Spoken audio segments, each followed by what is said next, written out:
안녕하십니까? 인생의 복잡한 문제들을 말씀으로 단칼에 해결해주는 김종근 목사의 회도 남마입니다.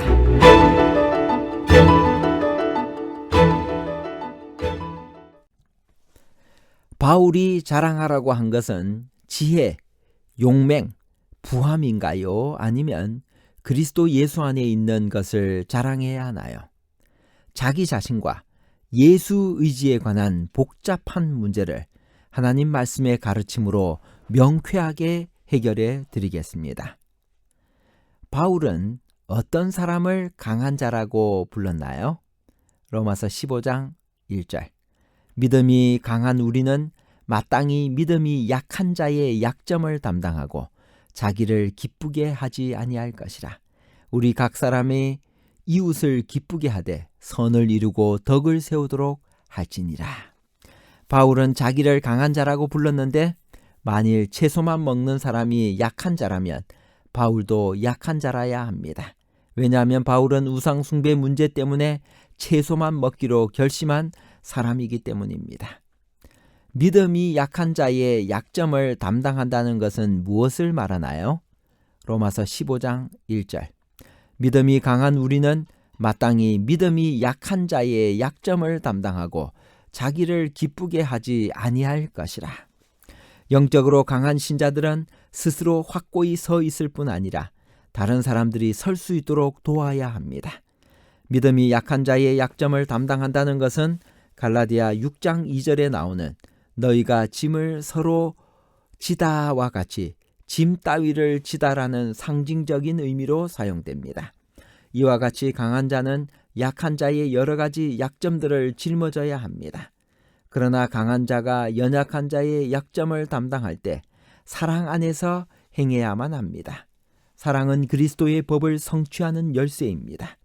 믿음이 강한 자가 연약한 자에 대해서 그들 자신의 입장만을 고수하려고 한다면 연약한 자는 시험에 빠져 낙심하게 될 것입니다. 또한 강한 자가 자기 이익을 위해 힘쓰며 약한 자 앞에서 그들의 강함을 뽐낸다고 한다면 약한 자는 믿음에서 돌아서게 될 것입니다. 그러므로 바울은 자기가 모든 성도들의 기쁨을 위하여 자신의 유익을 굳지 않은 것처럼 강한 자도 연약한 자에 대해서 그렇게 하라고 권면하고 있습니다.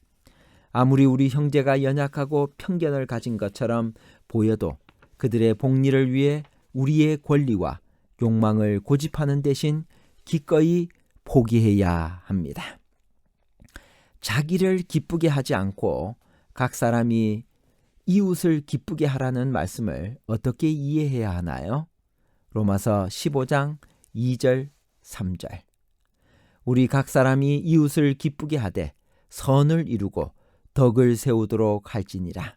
그리스도께서도 자기를 기쁘게 하지 아니하셨나니 기록된 바 주를 비방하는 자들의 비방이 내게 미쳤나이다 함과 같으니라. 이웃을 기쁘게 한다는 말은 이웃이 원하는 것을 다 들어준다는 말이 아닙니다. 그것은 선을 이루고 덕을 세우는 일이어야 합니다. 여기서 선이란 유익한 것을 말합니다. 우리가 서로 받아들이고 이해해야 할 이유는 무엇인가요? 로마서 15장 7절. 그러므로 그리스도께서 우리를 받아 하나님께 영광을 돌리심과 같이 너희도 서로 받으라. 하나님께 영광이란 문법적으로 그리스도가 죄인을 받아들이는 것을 가리킬 수 있고 우리가 서로를 받아들이는 것을 가리킬 수도 있습니다. 어느 쪽이든 하나님의 영광을 높입니다. 받으라, 즉 환영하라입니다. 로마서 14장에서 시작된 전체 논증의 총괄적 결론입니다.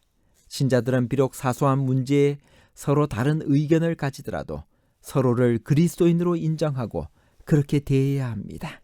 그리스도가 우리의 모든 연약한 그대로 기꺼이 받아들였다면 우리도 마땅히 서로를 기꺼이 받아들여야 합니다. 바울은 자랑할 것이 있다면 오직 어디 안에서 무엇에 대하여 있다고 말하나요? 로마서 15장 17절. 그러므로 내가 그리스도 예수 안에서 하나님의 일에 대하여 자랑하는 것이 있거니와. 우리의 자랑은 오직 그리스도 예수 안에서 있어야 합니다. 자랑하는 자는 주 안에서 자랑해야 합니다. 다른 자랑들도 다 허탄한 자랑일 뿐입니다. 둘째로 우리의 자랑은 오직 하나님의 일에 대하여 하는 자랑이어야 합니다. 셋째로 그리스도인은 하나님의 일이라 할지라도 분수 이상의 자랑을 하지 말아야 합니다. 우리는 십자가 이외에는 결코 자랑할 것이 없습니다. 바울의 중요 선교 정책 중 하나는 무엇인가요? 로마서 15장 20절.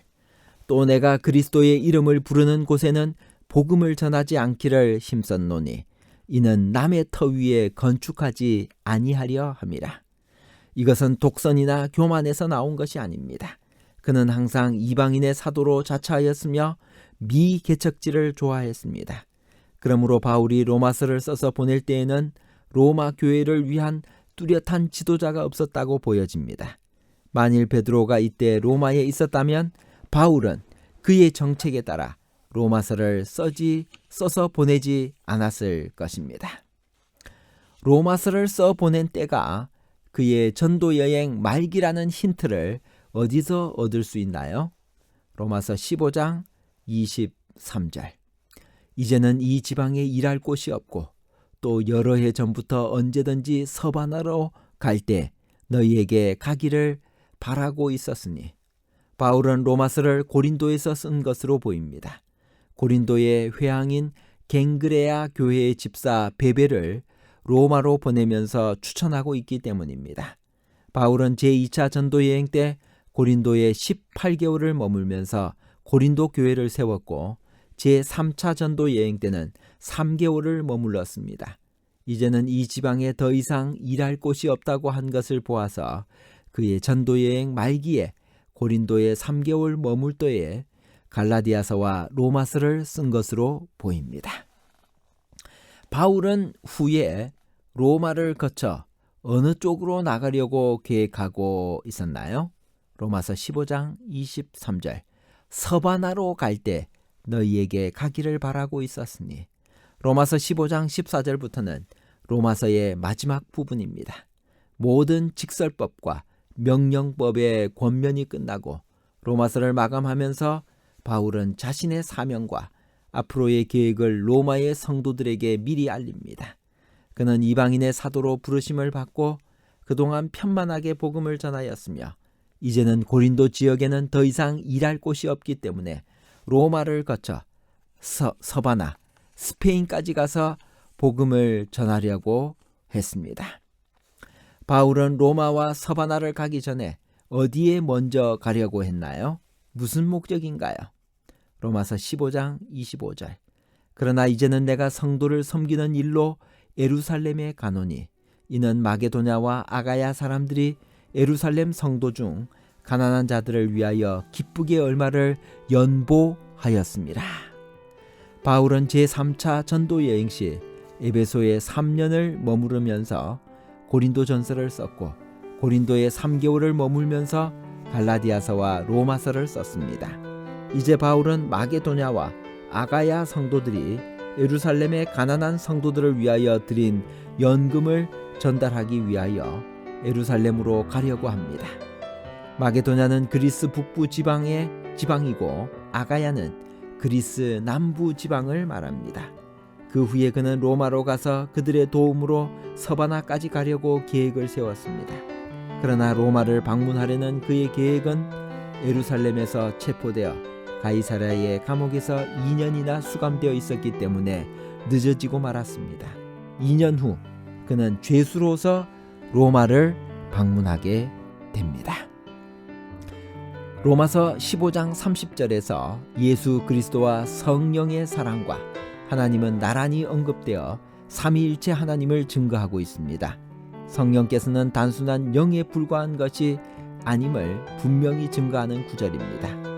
기타 성령께서 인격을 가지신 제3위의 하나님이시라는 성경 구절을 어디서 찾아볼 수 있을까요?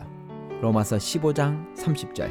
형제들아 내가 우리 주 예수 그리스도와 성령의 사랑으로 말미암아 너희를 권하노니 너희 기도에 나와 힘을 같이하여 나를 위하여 하나님께 빌어. 결론입니다. 첫째, 바울이 자랑하라고 한 것은 지혜, 용맹, 부함이 아니라 그리스도 예수 안에 있는 것을 자랑해야 합니다. 둘째, 바울은 로마를 거쳐 스페인까지 가서 복음을 전하려고 합니다. 셋째, 강한 자는 약한 자의 여러 가지 약점들을 짊어져야 합니다. 그러나 강한 자가 연약한 자의 약점을 담당할 때 사랑 안에서 행해야만 합니다. 사랑은 그리스도의 법을 성취하는 열쇠입니다. 감사합니다.